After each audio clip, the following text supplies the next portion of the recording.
नमस्कार, स्वागत है आप सभी का स्पेशल रिपोर्ट में। आपके साथ हूं रुक्मणी। वक्त, जगह, निशाना और हमला, ये चारों जब मोसाद की मुट्ठी में हो तो समझिए सिर्फ अंजाम तय होता है। मोसाद ने जो ठान लिया समझो कर दिखाया। ईरान के खिलाफ एक ऐसा सीक्रेट ऑपरेशन चलाया गया जिसकी भनक तक दुनिया को तब नहीं लगी जब हमला हो चुका था। ना कोई ऐलान, ना कोई इनकार, सिर्फ एक सटीक वार जिसने ईरान की नींव हिलाकर रख दिया। आज आपको दिखाएंगे कैसे मोसाद ने एक बार फिर साबित कर दिया कि वो सिर्फ खुफिया एजेंसी नहीं बल्कि दुश्मनों के लिए चेतावनी भी है। देखिए।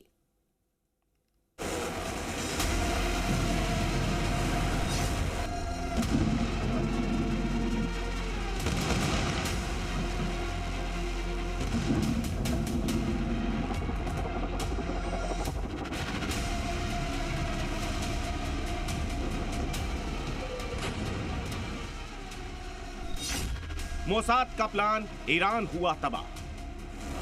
बम, गोले, आग और आसमान से गिरते ये ड्रोन सिर्फ हमला नहीं, ये है मोसाद का मास्टर प्लान। मोसाद के चक्रव्यूह में ईरान ऐसा फंसा कि उसे बचाव करने की मोहलत तक नहीं मिली।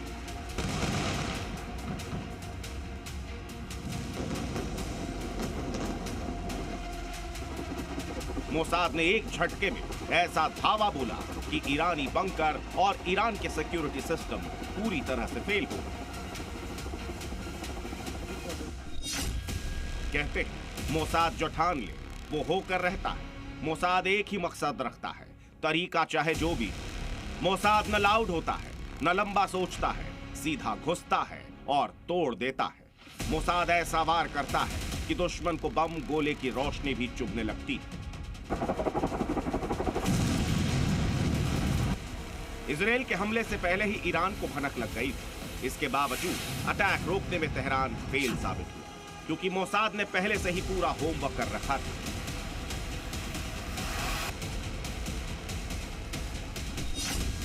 मोसाद ने ईरान के एयर डिफेंस को कमजोर कर दिया, ईरान के मिसाइल सिस्टम को हैक कर लिया और ईरान के डिफेंस सिस्टम में बड़ी सेंध लगा दी। ईरान हर बार धमकी देता है कि वो इजराइल को खत्म कर देगा, लेकिन हर बार मोसाद उसकी कमर तोड़ देता है। मोसाद का ऑपरेशन इतना सटीक था कि ईरान का सारा डिफेंस सिस्टम धरा का धरा रहा। ईरानी डिफेंस सिस्टम के सिग्नल ब्लॉक हो गए, रडार ब्लाइंड हो गए और मिसाइल साइलेंट दिखाई देने लगे। और हमला खत्म होने तक ईरान समझ ही नहीं पाया कि क्या से क्या हो गया, कैसे हो गया।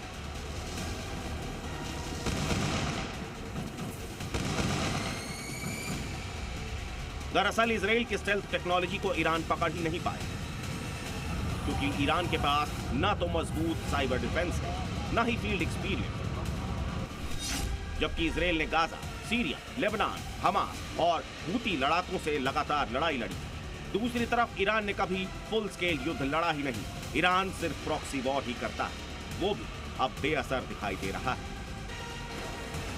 इसीलिए जब असली जंग आई तो इजराइल की मार के आगे ईरान चौंक गए और उसे मुंह की खानी पड़ी।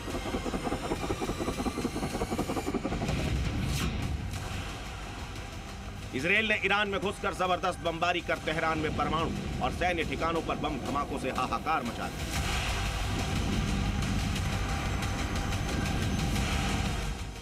इजराइल ने पहले हमला किया, फिर निशाना बनाने की बात भी कबूल। तेहरान में जलती हुई इमारतें गवाही दे रही हैं कि इजराइल ने ईरान पर कितना घातक हमला बोला।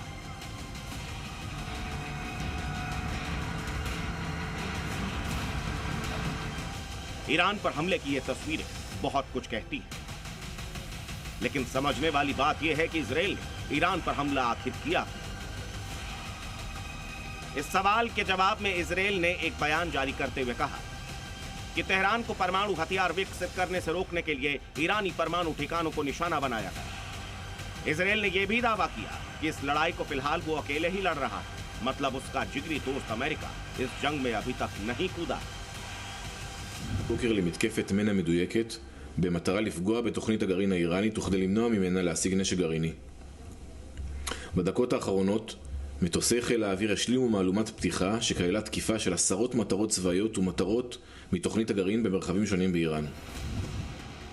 सवाल है कि खुद अमेरिका भी नहीं चाहता कि ईरान को परमाणु हथियार विकसित करने में सफलता मिले, क्योंकि ईरान का परमाणु कार्यक्रम शुरू से अमेरिकी चिंता का मुद्दा रहा है। इसके लिए 2015 में ईरान और अमेरिका ने जॉइंट एग्रीमेंट पर हस्ताक्षर किए थे, जिसके तहत ईरान ने अपने परमाणु गतिविधियों में कटौती करने और अंतर्राष्ट्रीय निरीक्षण को स्वीकार करने का वादा किया। बदले में ईरान को अमेरिकी आर्थिक प्रतिबंधों से राहत मिली थी। हालांकि 3 साल बाद यानी साल 2018 में अमेरिकी राष्ट्रपति डोनाल्ड ट्रंप ने इस समझौते से बाहर निकलने का फैसला किया, जिससे तनाव बढ़ा। ईरान ने समझौते की सीमाओं का उल्लंघन करते हुए अपने यूरेनियम के भंडार को बढ़ाया, जो 2015 की सीमा से 22 गुना ज्यादा हो चुकी है। अब बड़ा सवाल यह कि क्या ईरान के साथ इस जंग में इजराइल को अमेरिका का खुला समर्थन है, इसे भी समझना जरूरी है।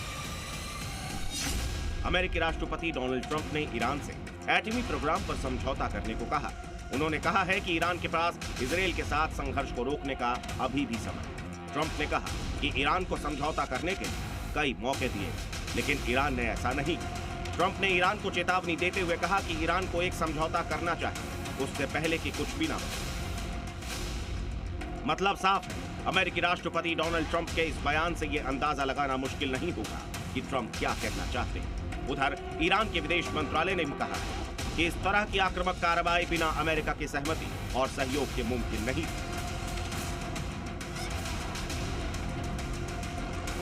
ईरान ने कहा कि ऐसे में अमेरिका भी इन खतरनाक नतीजों के लिए जिम्मेदार ठहराया जाए।